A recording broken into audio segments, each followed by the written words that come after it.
సామెతల గ్రంథం 14వ అధ్యాయం మొదటి వచనం చదువుదాం. జ్ఞానవంతురాలు తన ఇల్లు కట్టును, మూఢురాలు తన చేతులతో తన ఇల్లు ఓడబెరుకును. చాలండి. చదవబడిన ఈ వాక్య భాగాన్ని మనం చాలాసార్లు విన్నాం, చాలాసార్లు దాని గురించి తెలుసుకున్నాం, అనేకమైన వర్తమానాలు కూడా వినుంటాం. కానీ మరొకసారి దేవుని యొక్క వాక్యంలో నుంచి ఈ వాక్య భాగాన్ని మనం ధ్యానం చేద్దాం. చెప్పబడిన ఈ మాటను ఒకసారి ఆలోచన చేస్తే, జ్ఞానవంతురాలు తన ఇల్లు కట్టును, మూఢురాలు తన చేతులతో తన ఇల్లు ఓడబెరుకును. ఇద్దరు స్త్రీల గురించి ఇక్కడ ప్రస్తావించబడతా ఉంది. ఒకటి జ్ఞానం కలిగిన స్త్రీ, ఇంకొకటి మూఢురాలైన స్త్రీ. ఇంకో మాటలో చెప్పాలంటే మూర్ఖత్వం కలిగిన స్త్రీ. వీళ్ళిద్దరి గురించి ప్రస్తావించబడతా చెప్పబడిన మాట ఏంటంటే, వీళ్ళిద్దరూ ఇల్లులు కట్టారు. ఒక ఆమెమో చక్కగా కట్టుకుంది, ఇంకొక ఆమెమో కట్టుకున్నది సైతం పునాదుల్లో నుంచి పీకేసేంతగా చేసింది. లిటరల్గా ఒక ఇల్లుని అలా చేయగలుగుతామా అని అంటే, అది ఒక భవనం గురించి మాట్లాడట్లా, అది ఒక కుటుంబం గురించి మాట్లాడతాము. జ్ఞానవంతురాలు తన ఇల్లుని కట్టును అని అంటే, జ్ఞానవంతురాలు తన కుటుంబాన్ని కడుతుంది. మూర్ఖత్వం ఉన్న ఆమె ఏం చేసిందంటే పునాదులతో సహా పెరిగేసి. జ్ఞానవంతురాలు తన కుటుంబాన్ని ఎలా కట్టిద్ది, ఎలా కడితే ఆమె జ్ఞానవంతురాలు అవుతుంది అనేది మనం ఎన్నో ఉదాహరణలు లేఖనాల్లో చూస్తూ ఉన్నాం. అయితే ప్రాముఖ్యంగా ఈ జ్ఞానవంతురాలు అయ్యింది కాబట్టే కుటుంబాన్ని కట్టగలిగింది. ఇంకొక స్త్రీ మూర్ఖురాలు అయ్యింది కాబట్టి కుటుంబాన్ని పెరికి వేసేది అయ్యింది. ఈమె ఇంత జ్ఞానవంతురాలు అవ్వటానికి మూలం ఏంటి అనేది ఆలోచన చేస్తే, యోబు గ్రంథంలోనూ ఇదే సామెతల గ్రంథంలోనూ మనకు తెలిసిన వాక్యం, యెహోవా యందు భయభక్తులు కలిగి ఉండుటయే జ్ఞానానికి మూలము. అంటే ఒక స్త్రీ దేవుని యందు భయభక్తులు కలిగి ఉంటే తన కుటుంబాన్ని చాలా అద్భుతంగా కడుతుంది. తను తాను కట్టుకుంటుంది, తన యొక్క పిల్లల్ని కట్టిద్ది, తన యొక్క వ్యాపారాన్ని కట్టిద్ది, తన యొక్క భర్తని, తన యొక్క కుటుంబం యావత్తుని, తన పనులన్నిటిని కట్టిద్ది. ఆ యొక్క అనుభవం మనం ఈ యొక్క 31వ అధ్యాయం సామెతల గ్రంథంలో మనం చూస్తాం. అక్కడున్న స్త్రీ ఆమె అలాగే చేసింది.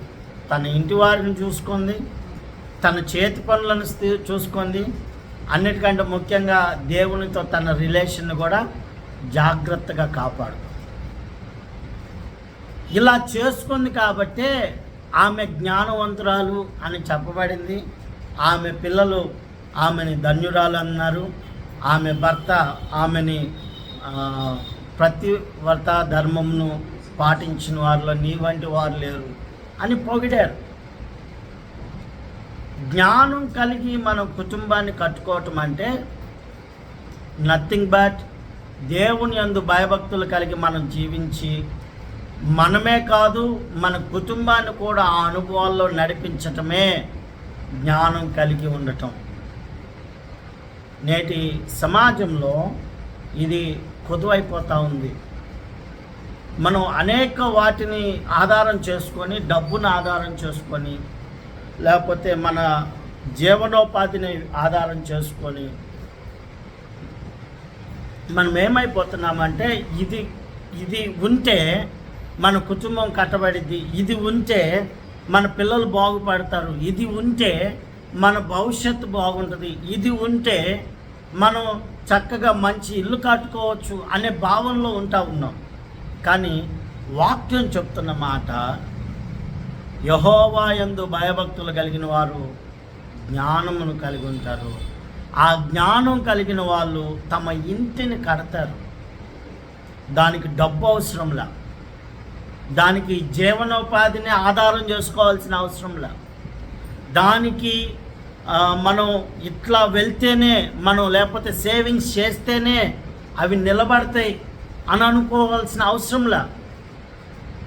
ఒకవేళ నువ్వు ఇవన్నీ కలిగి ఉండి చివరికి నీ పిల్లలు లేకపోతే నీ యొక్క కుటుంబం దేవునిలో లేకపోతే ప్రయోజనమేమి?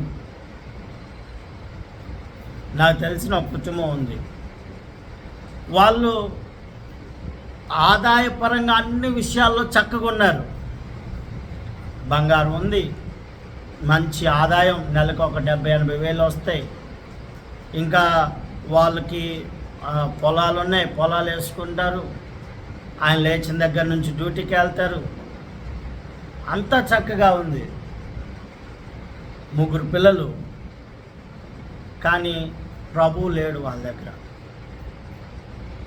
ప్రభువు లేడు. ప్రభు లేకపోవటం వల్ల అంత చక్కగా ఉంది, పేరుకి చక్కగా ఆడంబరంగా కనపడతా ఉన్నారు. కానీ కుటుంబంలో మనశ్శాంతి లేదు. తండ్రి తాగి, పిల్లలు తాగి చాలా ఒక దారుణమైన పరిస్థితి వాళ్ళు ఎదుర్కొంటూ ఉన్నారు. అంటే ఉండటానికి మాత్రం ఉంది, కానీ కుటుంబం మాత్రం సమాధానంగా లేదు. అదే దేవుని యందు భయభక్తులు కలిగి ఉన్నామనుకోండి, మనకి ఇవన్నీ సమకూడతాయి ఖచ్చితంగా. సమకూడకపోయినా ఆ ప్రశాంతత మాత్రం మన కుటుంబాన్ని నిలబడి చేస్తుంది. కాబట్టి ప్రియులరా, జ్ఞానవంతురాలు తన ఇల్లుని కట్టుకోవటం అంటే కుటుంబాన్ని కట్టుకోవటం. ఇక్కడ మూర్ఖురాలు గురించి చెప్తా, మూర్ఖురాలు ఏం చేసిందంట? తన చేతులతోనే తన ఇల్లు. ఎగ్జాక్ట్గా నేటి క్రైస్తవ సమాజంలో ఇదే జరుగుతూ ఉంది. దేవునికి భయపడుతున్నాం అనే భావంలో మూర్ఖురాలు ఎవరంటే, ఆమె తెలియనామేం కాదు, తెలుసు. మూర్ఖులు ఎవరికి ఇది చేయకూడదని తెలియకేం కాదు, వాళ్ళకి తెలుసు. తెలిసి కూడా కొంచెం కఠినంగా మొండిగా వెళ్ళిపోయే స్వభావం కలిగిన వాళ్ళు. సో దేవుని యందు భయభక్తులు కలిగి ఉండకపోవటం మూర్ఖత్వం. ఇప్పుడు దేవుని యందు భయభక్తులు కలిగి ఉండటే జ్ఞానంకి మూలం అన్నప్పుడు, జ్ఞానం లేకపోవటమే మూర్ఖత్వం. దేవుని యందు భయభక్తులు కలిగి ఉండకపోవటం వలన మూఢురాలు తన చేతులతో తానే ఇంటిని పీకేసిద్ది. ఎవరైనా ఇల్లుని పీకేసుకుంటారా? పొరపాటును కూడా ఆధారమై ఉన్నదాన్ని పీకేసుకోరు. అట్లాంటిది పీకేసే పరిస్థితులు వస్తున్నాయి అంటే మూర్ఖత్వం. ఏం మూర్ఖత్వం? మళ్ళీ తెలియక కాదు, తెలిసే. దేవుని యందు భయభక్తులు కలిగి ఉండటం అనే విషయాన్ని ఉంటున్నాం అనుకునే భ్రమలో తెలియకుండానే నేటి క్రైస్తవ సమాజం ఆ మూర్ఖత్వపు అనుభవాల్లోకి వెళ్తున్న పరిస్థితుల్లో ఉన్నాం. చాలా బాధాకరమైన విషయం అది. ఈనాడు దేవుని పిల్లలకి వాక్యం తెలీదా? కోకొల్లలుగా వాక్యం విరివిగా దొరుకుతూ ఉంది. టీవీ ఆన్ చేసిన వాక్యమే, ఫోన్ ఆన్ చేసిన వాక్యమే. అసలు పొద్దున్నే నాకు వచ్చే గ్రూపుల్లో చచ్చిపోతున్నా నేను. పాస్టర్లకి యాడ్ చేసే గ్రూపులు ఉంటాయిగా, వాట్సాప్ ఒక రోజు ఆపితే 600, 1000 మెసేజ్లు. వాటిని ఓపెన్ చేయలేక అసలు నేను అసలు పట్టించుకోను. వాట్సాపే ఓపెన్ చేయను నేను సరిగ్గా. ఎందుకు అంటే విరివిగా దొరుకుతూ ఉంది. అదేదో సామెత, మంది ఎక్కువైతే మజ్జిగ పలసన అవుతుంది అన్నట్టు, వాక్యం ఎక్కువయ్యి జనాలలో భక్తి కరువు అయిపోతూ ఉంది. వాక్యము బాగా వింటా భక్తి మూలాలు మర్చిపోయాం. ఏముంది ఇదేగా, ఏముంది అదేగా. మూర్ఖత్వం నేటి క్రైస్తవ సమాజంలో, నేటి సంఘాలలో ఈ మూర్ఖత్వం బాగా ఎక్కువైపోయింది. మందిరాల్లో ఉన్నంతసేపు వాక్యం వింటానే ఉంటాం, మందిరం దాటిన తర్వాత వాక్యం వింటానే ఉంటాం, ఇంకా ఇళ్ళల్లో కూర్చున్నప్పుడు వాక్యం వింటూ ఉంటాం, పొద్దున్నే ప్రార్థనలో కూర్చుంటూ ఉంటాం. మరి వాక్యపు ప్రభావం ఏమవుతుంది? ఆయన వాక్యం లేళ్లను ఈన చేయును అని ఉంది.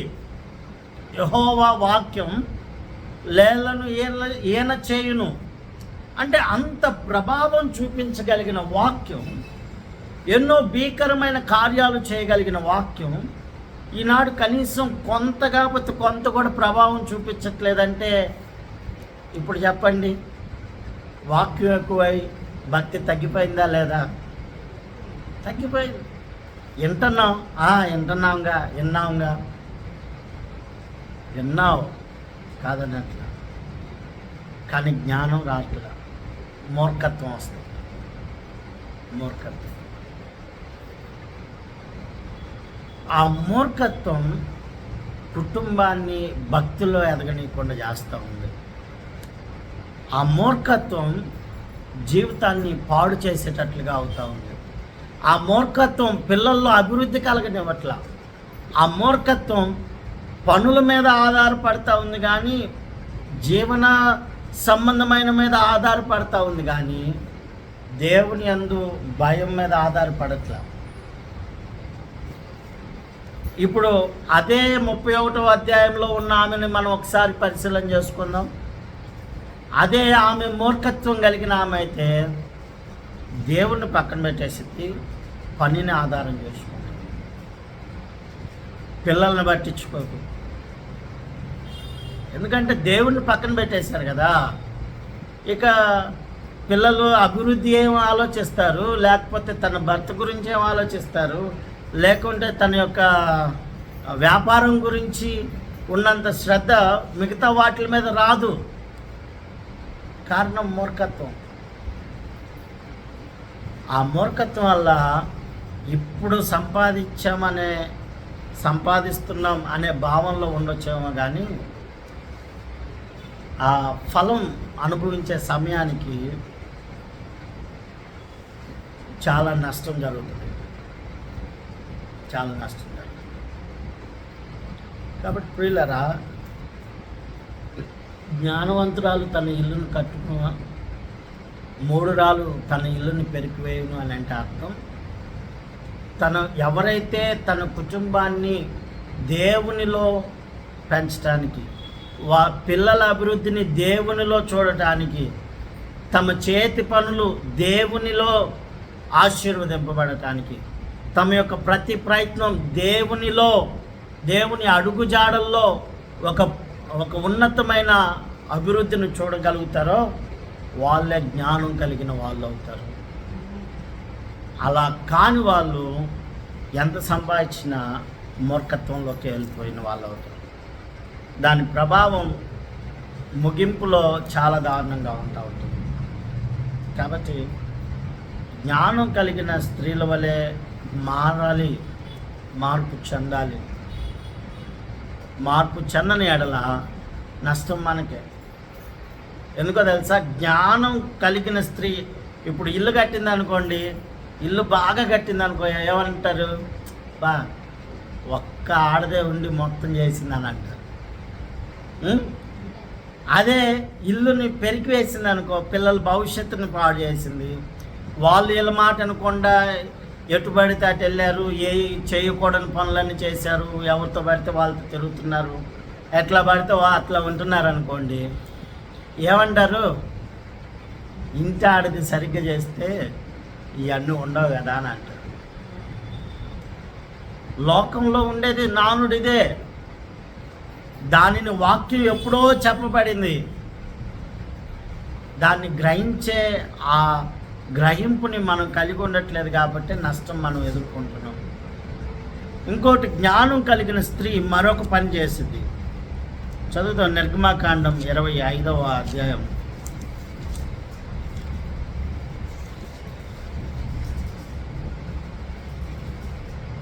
కాదు నిర్గమాకాండం 35వ అధ్యాయం. 26వ వచనం ఒకసారి చదువుదాం. ఏ స్త్రీలు జ్ఞాన హృదయం గలవారై ప్రేరేపింపబడిరో వారందరూ మేక వెంట్రుకలను వడికిరి. చాలండి. రెండవది, ఈ సందర్భం ఏంటంటే ప్రత్యక్ష గుడారము నిర్మించడానికి సేవకుడు ఒక పిలుపునిచ్చాడు. మీ దగ్గర ఏమేమి ఉన్నాయో అవన్నీ తీసుకొని రండి. ప్రత్యక్ష గుడారం కట్టాలి, దేవుడు కట్టమని చెప్తున్నాడంటే చిన్న వస్తువు మొదలుకొని చేపల యొక్క చర్మాలు, ఒంటెల యొక్క చర్మాలు, తర్వాత దారాలు, వజ్రాలు, బంగారం ఆ స్థాయిలోకి తీసుకొచ్చారు. వాళ్ళల్లో కొంతమంది మేక వెంట్రుకలు తీసుకొచ్చారు. మేక వెంట్రుకలు, ఈ మేక వెంట్రుకలు ఏం చేసుకోవాలి? ప్రత్యక్ష గుడారంలో అది కూడా ఒక అవసరమైన పదార్థం. సో ఈ మేక వెంట్రుకల్ని ఒక మ్యాట్ లాగా తయారు చేయటం కోసం మేక వెంట్రుకలు అయితే తెచ్చారు, కానీ దాన్ని ఆ స్థాయిలో చేయగలిగిన జ్ఞానం కలిగిన స్త్రీలు ఎవరు లేరు. అక్కడ చెప్పబడిన మాటను ఒకసారి చదివితే, కొంతమంది స్త్రీలు, ఏ స్త్రీలు జ్ఞాన హృదయము గలవారై ప్రేరేపింపబడిరో వారందరూ మేక వెంట్రుకలను వడికిరి. వాటన్నిటినీ మ్యాట్గా చేయటం కోసం ఆ మేక వెంట్రుకలన్నిటినీ సిద్ధం చేశారు. మనం జాగ్రత్తగా గమనిస్తే ఇది దేవుని మందిరంలో ఒక బాధ్యత. జ్ఞానం కలిగిన స్త్రీ ఇంటిని ఎంత బాగా కడతదో దేవుని పరిచర్యను కూడా అలాగే కడతది. హల్లెలూయా. దేవుని పరిచర్యని కట్టడం అంటే ఇక్కడ మాకు చెప్పలేదుగా, మాకు చేయలేదుగా అని ఎవరు అక్కడ చెప్పలా. సేవకుడు ఒక మాట అన్నాడు అంతే, మోషే ఏమని? ప్రత్యక్ష గుడారము కట్టాలి. దేవుడు చెప్తున్నాడు మీ మధ్యలో ఒక మందిరం కట్టమని. అందరు వెళ్ళారు. వెళ్ళిన వాళ్ళందరూ వెళ్ళినట్టుగా లేరు. ఏం చేశారో తెలుసా? 22వ వచనంలో చూస్తాం. స్త్రీలు కానీ పురుషులు కానీ ఎవరెవరు హృదయములు వారిని ప్రేరేపించినో వారందరూ యెహోవాకు బంగారు అర్పించిన ప్రతివాడును ముక్కరములను, పోగులను, ఉంగరములను, తావలములను, సమస్త విధమైన బంగారు వస్తువులను తెచ్చిరి. ఇంకా అక్కడ చూస్తాం, నీల ధూమ్ర రక్త వర్ణములు, సన్ననార మేక వెంట్రుకలు, ఎర్ర రంగు వేసిన పొట్టేళ్ల తోళ్ళు, సముద్ర వత్సల తోళ్ళు, వీటిలో ఏవి ఎవరి యొద్ద నుండునో వారు వాటిని తెచ్చిరి.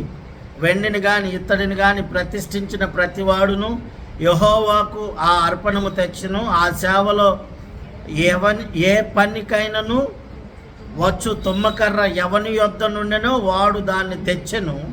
మరియు వివేక హృదయము గల స్త్రీలందరూ తమ చేతులతో వడికి తాము వడికిన నీల ధూమ రక్తవర్ణములు గల నూలును, సన్ననారు నూలును తెచ్చిరి. ఏ స్త్రీలు జ్ఞాన హృదయం కలిగిన వారై ఉన్నారో వారు ప్రేరేపింపబడి, ఆ మాట చాలా అద్భుతమైన మాట, ప్రేరేపింపబడిరో వారందరూ మేక వెంట్రుకలను వడికిరి. అంటే ఇక్కడ గమనిస్తే పరిచర్యను కట్టే దాని విషయంలో జ్ఞానం కలిగిన స్త్రీల యొక్క పాత్ర. వాళ్ళకి ఒకరు చెప్పలా, మీరు ఇది చేయండి, మీరు అది చేయండి.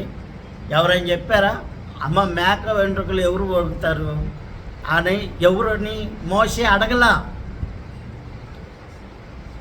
ఏ స్త్రీలు జ్ఞాన హృదయం కలిగి, అంటే వారి హృదయం జ్ఞానం కలిగింది కాబట్టి, వారి హృదయం దేవుని యందు భయభక్తులు కలిగి ఉన్నది కాబట్టి, ఒక పని అని ప్రకటించబడినప్పుడు వాళ్ళంతటా వాళ్ళే వచ్చి చేశారు.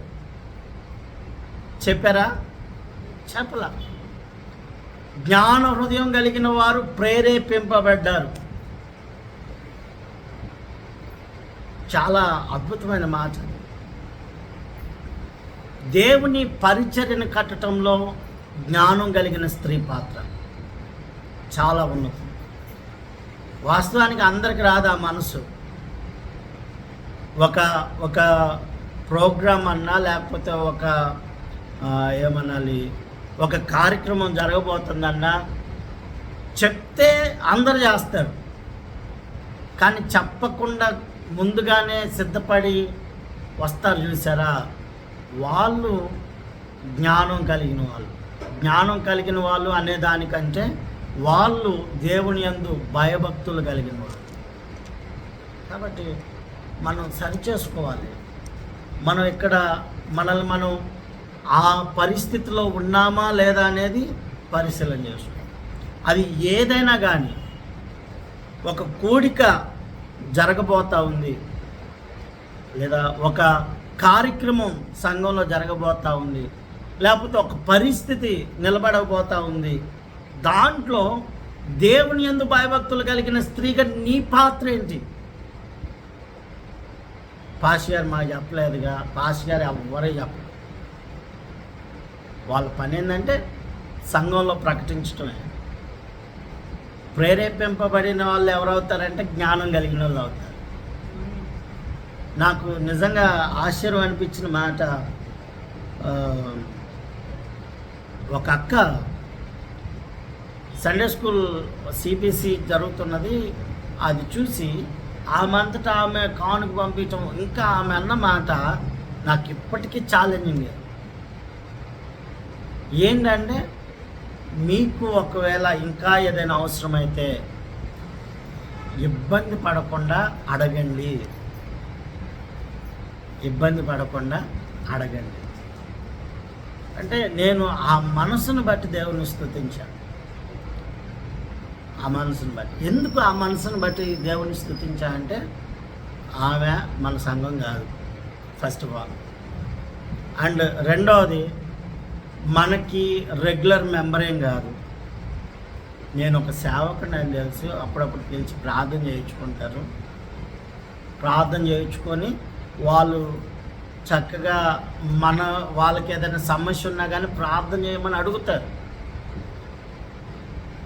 దేవుని సన్నిధిలో యథార్థంగా చెప్తున్నాను, నేను ఆ సిబిసి కార్యక్రమానికి ప్రార్థన చేయటమే తప్ప ఎవరిని నెక్స్ట్ ఇది అని చెప్పను కూడా చెప్పలే.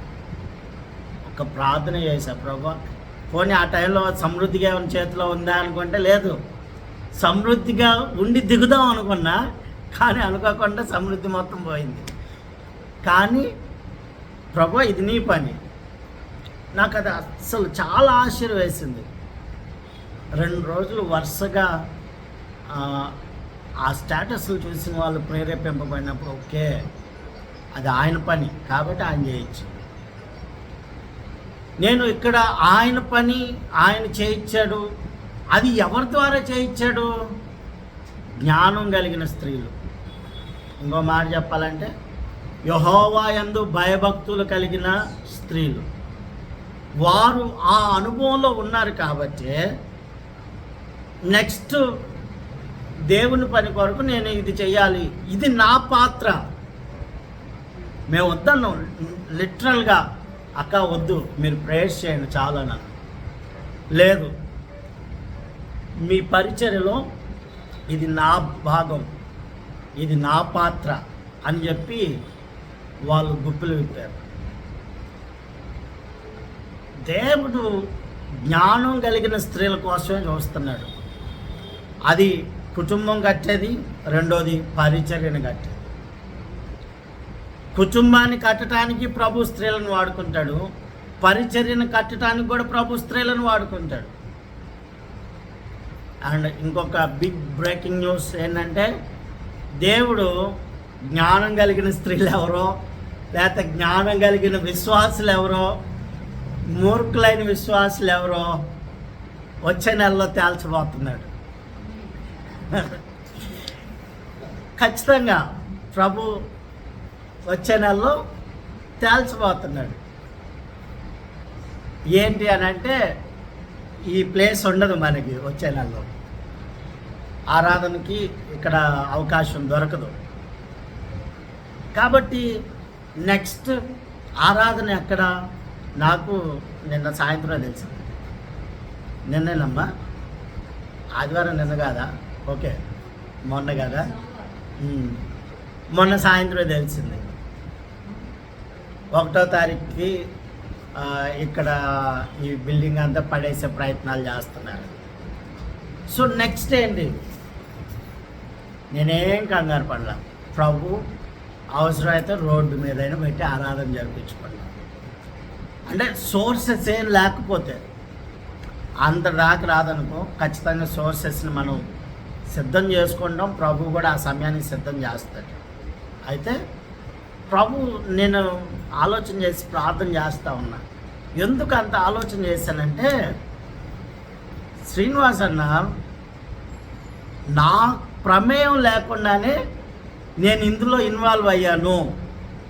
నాకు అర్థం కావట్లేదు, నేను అసలు ఏంది, నేనైనా ఇవన్నీ చేసేది అని అనిపిస్తుంది నాకు అని మొన్న మాట్లాడుతున్నప్పుడు నాకు అనిపించింది, ప్రభు ఇల్లు కడుతున్నాడు. ఓకే, ఇల్లు కట్టడం ఒక ఎత్తు అయితే మన పరిచర్యను కూడా టెస్ట్ చేయడానికి సిద్ధంగా ఉన్నాడు. నేను నిన్నంతా ఆలోచన చేస్తా, ప్రార్థన చేస్తా, ఏంది ప్రభు నెక్స్ట్ ఏంటి, ఏం చేయబోతున్నారు అని ఆలోచన చేస్తూ ఉన్నప్పుడు నాకు సడన్గా ఇక తడుతుందనమాట. పరిచర్య అంతా సాఫీగా వెళ్తే ఎవరు ఏంటి అనేది తెలియదు కదా, కొంచెం ఆగ్రబ్బాయి, విత్తనాలు వేయి పొట్టేది ఇక్కడ నీకు నూర్చి చెప్తాను అని ప్రభు ఆ వాక్యాన్ని గుర్తు చేసినాక ఓకే థ్యాంక్ యూ ప్రభువా అని చెప్పేసి నేను దేవునికి స్తోత్రాలు చెల్లించా. అది మరలా ఇక్కడ ఇల్లు కట్టిన తర్వాత మనకి అవకాశం ఉంటుందా ఉండదా అనేది సెకండరీ. అసలు ఈ ఇల్లు కట్టే ఈ లోపల ప్రభు ప్రారంభం నుంచి ఇచ్చిన వాళ్ళు ఎంతమంది ఉంటారు? ఏముందిలే, ఇక్కడ రోడ్డు మీద ఎవరు వస్తారు, లేకపోతే అక్కడ ఎవరు వస్తారు, లేకపోతే ఇంకో చోట అంత దూరం ఎవరు వస్తారు అనే ఈ ఆందోళనలు ఉంటాయి చూసారా? ఈ ఆందోళన ఉన్న వాళ్ళందరినీ ప్రభు అట్లా కట్ చేస్తాడనమాట. స్థిరంగా ఉండేవాడిని ప్రభు స్థిరపరుస్తాడు. దేనికైనా సంతోషంగా రెడీగా ఉన్నా, ఎందుకంటే ప్రభు తర్వాత జరిగించేది నాకు ఆల్రెడీ తెలియజేశాడు కాబట్టి నో వరీ. అంటే ఇక్కడ జ్ఞానం కలిగిన వాళ్ళ యొక్క పరిస్థితి చెప్తున్నా. ఎక్కడ అర్థమవుతుంది ఎంత జ్ఞానం కలిగిన వాళ్ళని ఇంకొక లెక్కలో ఏం చెప్పాలంటే, దేవుని యందు భయభక్తులు కలిగి దేవుని మీద ప్రేమ, పిచ్చి ప్రేమ ఉంటే రోడ్డు మీద కూర్చొని ఆరాధన చేయడానికైనా సిద్ధం అవుతారు.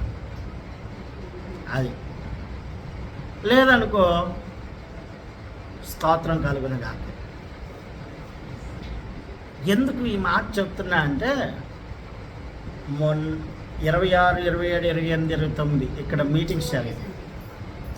ఆ బ్రిడ్జ్కి కృష్ణాశ్రమం దగ్గర మీటింగ్స్ జరిగింది. నాకు ప్రభు అది కూడా గుర్తు చేశాడు. నిన్న నేను స్క్రోల్ చేస్తూ ఉన్నా బాగా, ఏంటి ప్రభు ఇది తెలియజేసిన తర్వాత స్క్రోల్ చేస్తున్నా, ఫేస్బుక్ స్క్రోల్ చూస్తూ ఉంటే ఆ మీటింగ్స్ యొక్క క్లిప్స్ నాకు వచ్చినాయి. ఏంటి అంటే, 3వ రోజు భయంకరమైన వాన పడింది, నిలబడటానికి లేదు, ఎట్టి పరిస్థితుల్లో మీటింగ్ జరగడానికి అవకాశం లేదు.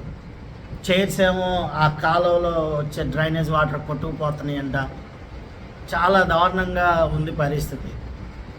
మెల్లగా రోడ్డు మీద ఉండే వాళ్ళందరూ బ్రిడ్జ్ కిందకు వచ్చారు.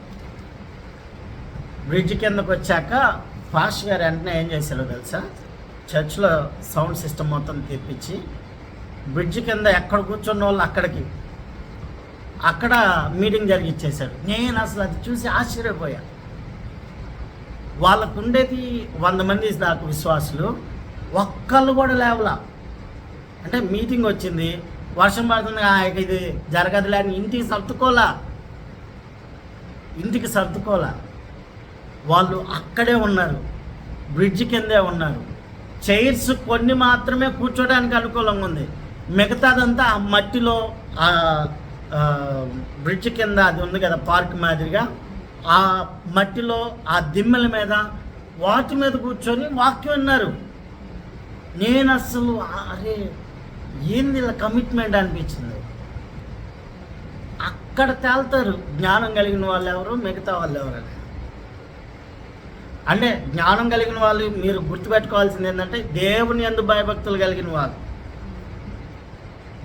పరిస్థితి ప్రతికూలంగా ఎదురైనంత మాత్రాన పక్కకి వెళ్ళిపోయే వాళ్ళు ఎట్టి పరిస్థితుల్లో దేవుని యందు భయభక్తులు కలిగిన వాళ్ళు కాదు. దేవుడు ఏమైనా అన్యాయస్తుడా? కానే కాదు. మనం ఎప్పుడు తెగుతో కూడిన నిర్ణయాలు తీసుకుంటామో దేవుడు వాటిని గౌరవిస్తాడు, ఘనపరుస్తాడు, నిశ్చయంగా సింహాసనం ఎక్కిస్తాడు. అంతటి గొప్ప దేవుడు. ఇక్కడ ఇంకోటి, మీరు ఇది చేయాలి ఎవరు చెప్పరు. ప్రేరేపింపబడితేనే దేవుని యందు భయభక్తులు కలిగిన వారు అవుతారు. ప్రేరేపింపబడని ఎడల వారు ఎట్టి పరిస్థితుల్లో దేవుని యందు భయభక్తులు కలిగిన వారు కాదు. సింపుల్, అర్థమవటానికి చెప్తున్నా. ఇప్పుడు ఒక హీరోని అభిమానిస్తున్నప్పుడు వాడికి బాగా పిచ్చుందనుకో, ఆ థియేటర్ దగ్గర కటౌట్ వేస్తాడు. హీరో వచ్చి చెప్తాడా, నాకే ఎంత అడుగు కటౌట్ అయ్యి, ఎంత బ్యానర్ అయ్యి, ఎంత అది చేయి, ఎంత ఇది చేయి అంటాడా? హీరో చెప్పడు, ఎవడు చెప్పడు. వాడికున్న పిచ్చి అట్లాంటిది. ఇంకా పక్కనోడికి కూడా టికెట్లు తీసుకొని మరీ వెళ్ళి ఇచ్చే రకం. కారణం ఏంటి? అట్లా చేస్తే ఆ హీరో వాడికి ఏమైనా ఇస్తాడా? ఏమియడు. వాడికున్న పిచ్చి అభిమానాన్ని బట్టి వాడే ప్రేరేపింపబడి తీసుకెళ్తాడు. అది తెల్లవారుజామున 3 గంటలకైనా వెళ్తాడు. అట్టెళ్ళి సచ్చిన వాళ్ళు చాలామంది ఉన్నారు. లిటరలీ రాత్రులంతా టికెట్ల కోసం మేల్కొని ఉండే వాళ్ళు ఉన్నారు. అదేందో షో అంటారు, ఫస్ట్ వేసే షో. ఆ షో కోసం తెగ ఆరాటపడి టికెట్లు 1000 కాదు 2000 అయినా సరే. ఎవరు చెప్పాడు వాడికి? పిచ్చి అభిమానం ఉంటే. దేవుని మీద మనకి ఆ స్థాయిలో అభిమానం ఉంటే ఖచ్చితంగా మనము జ్ఞానం కలిగిన వ్యక్తులం అవుతాం. దేవుని మీద ఆ స్థాయి ప్రేమ ఉంటే ఖచ్చితంగా ఒకరు చెప్పక మునిపే మనమే ప్రేరేపింపబడి, ఇక్కడ కార్యక్రమం జరుగుతుందా, సెమీ క్రిస్మసా, మీటింగ్సా, లేకపోతే ఏదైనా ఉపవాస కూడికలా, నా బాధ్యత ఏంది, నా వంతేంది అని ప్రేరేపింపబడి వస్తాం, చేస్తాం. ఆ అధ్యాయంలో మీరు చదవండి తర్వాత ఇంటికెళ్ళాక 35వ అధ్యాయంలో వాస్తవంగా అనౌన్స్ చేస్తే డబ్బులు ఇవ్వాల్సింది ఎవరు? ఇప్పుడు ఏదైనా కార్యక్రమం అంటే డబ్బులు ఇవ్వాల్సింది ఎవరు? పురుషులు. డబ్బులు ఎవరి దగ్గర ఉండే? మెయిన్ పురుషుల పాకెట్. కానీ పురుషులు ఎంత ఇవ్వగలరో దానికి ఈక్వల్గా స్త్రీలు ఇచ్చారు. మీరు అక్కడ 22వ వచనంలో చూడండి, తర్వాత 37, 38 వచనంలో కూడా ఉంటుంది. 37 కానీ 38 కానీ ఆ వచనాల్లో ఉంటుంది. స్త్రీలు వారు ప్రేరేపింపబడిన కొలది వాళ్ళు తెచ్చిచ్చారంట. అంటే జ్ఞానం కలిగిన స్త్రీ యొక్క బాధ్యత అది. వాళ్ళకి ఎవ్వరు చెప్పలా. అక్కడ 37, 38 ఆ వచనం దగ్గర కూడా అదే ఉంటుంది. 29 దాకా 29 కాదు, మనం 26 కదా మనం చదివింది. అంతే, 35, 26 చదివాము. అంతే 29లో ఉంటుంది ఆ మాట. అక్కడ ఎవరు చెప్పలా, ఏమండి మీరు ఇదిగో మీ స్త్రీల సమాజం ఎంత దాండి అని ఎవరు చెప్పలా. ఇప్పుడు క్రిస్మస్ వచ్చింది అనుకోండి, పెద్ద సంఘాల్లో ఏం జరుగుతుందో తెలుసా? స్త్రీల సమాజం వాళ్ళు ఎంత కానుక ఇవ్వండి, తర్వాత సండే స్కూల్ వాళ్ళు ఎంత కానుక ఇవ్వండి, యవనస్తులు ఎంత కానుక ఇవ్వండి అని వాళ్ళకి అక్కడ అవి ఉంటాయి. వాళ్ళు అవి ఇస్తారు, ఆ రేంజ్లోనే చేస్తారు. ఇక్కడే మన మాన్యంలో క్రిస్మస్ వస్తే 4 క్రిస్మస్లు జరుగుతాయి ఇక్కడ. స్త్రీల సమాజం, సండే స్కూలు, తర్వాత చర్చ్ అంతటిది కలిసి ఒకటి, యవనస్తుల్లో ఒకటి. 4 రోజులు 4 సండే స్కూల్స్ 4 క్రిస్మస్ ప్రోగ్రామ్స్ కంటిన్యూస్గా జరుగుతాయి. వాళ్ళకు ఉండే పద్ధతులు అవి. కానీ 29వ వచనంలో మనం చదివితే అక్కడ వాళ్ళు ఎక్కడ మోసే వారికి ఇదిగో మీరెంత తేవాలని చెప్పలా. అక్కడ ఉన్న మాట ప్రేరేపింపబడిన కొలది ఏంటంట, జ్ఞానం కలిగిన స్త్రీ యొక్క బాధ్యత. అక్కడ పురుషులు కదా లెక్క అయితే తేవాలి. ఇప్పుడు పని చేసేది పురుషులు, రూపాయి ఇవ్వగలిగింది కూడా పురుషులే, చేయగలిగింది కూడా పురుషులే. కానీ స్త్రీలు ఏం చేశారు? మేము కూడా తెస్తామని చెప్పేసి వాళ్ళకి సాధ్యమైంది దారాలే కావచ్చు, వాళ్ళకి సాధ్యమైంది తోలులే కావచ్చు, వాళ్ళకు సాధ్యమైంది చర్మాలే కావచ్చు, వాళ్ళకి సాధ్యమైంది బంగారం కావచ్చు, తీసుకొచ్చి అక్కడ పెట్టారు. ఇక ఆ 29వ వచనంలో మోషే అంటాడు, ఇక చాలు.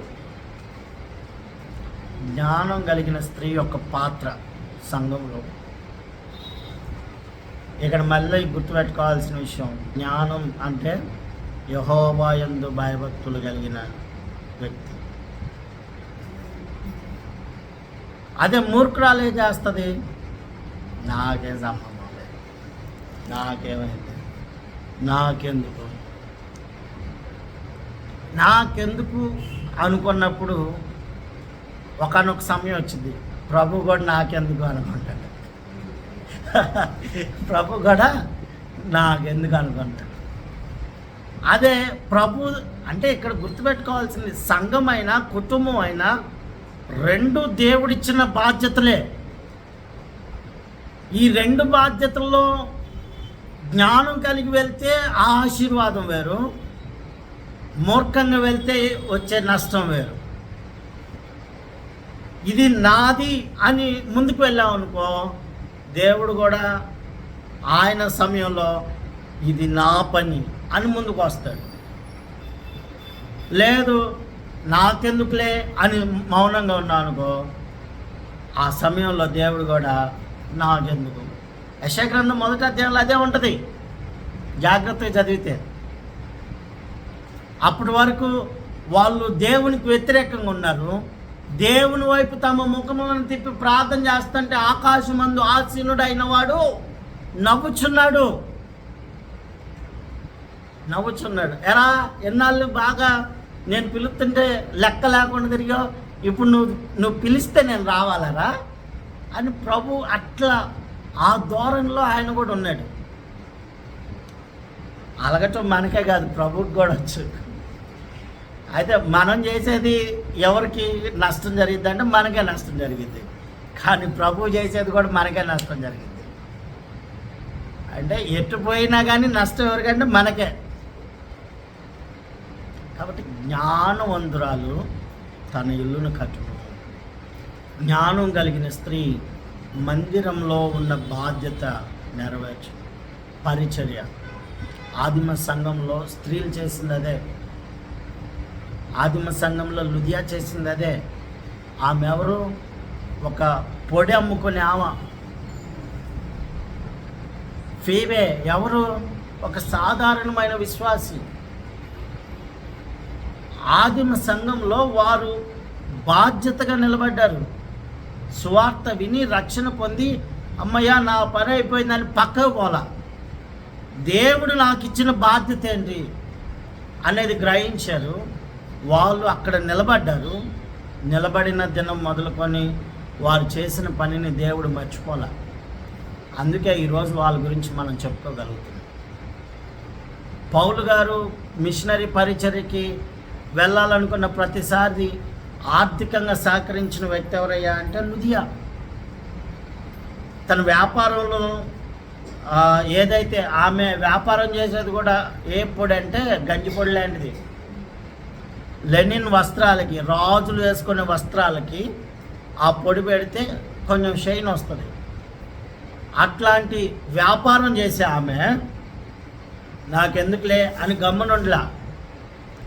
ఆమె హృదయం తెరవబడిన దగ్గర నుంచి, రక్షింపబడిన దగ్గర నుంచి దేవుని పనిలో ఆమె ఏ పాత్రగా ఉండాలని దేవుడు నిర్ణయించాడో దానికి విధేయురాలై నిలబడింది. అందుకే ఈరోజు ఆమె గురించి మనం చెప్పుకోగలుగుతాం. ఫీబే సేవకునికి సహకారురాలు, సేవకునికి ముందుగా వెళ్ళి నిలబడిన ఆమె. అందుకే ఆమె గురించి ఈరోజు మాట్లాడుకోగలుగుతాం. ఇంకా బైబిల్లో చాలామంది స్త్రీలు ఉన్నారు. వారందరూ జ్ఞానం కలిగి కట్టుకున్నారు కాబట్టే దేవుడు వారిని ఘనపరిచాడు. మిమ్మల్ని మీరు మీ కుటుంబాలకి ఘనమైన స్థానంలో మీరు నిలవాలనుకోండి, అవ్వదు. ప్రభువు నిలబెడితేనే అవుతుంది. ప్రభువు నిలబెట్టాలంటే జ్ఞానం కలిగి ఉండాలి. జ్ఞానం కలిగి ఇల్లును కట్టుకోవాలి. జ్ఞానం కలిగి పరిచర్యను కట్టాలి. దేవుని మందిరంలో నీ బాధ్యతను కట్టాలి.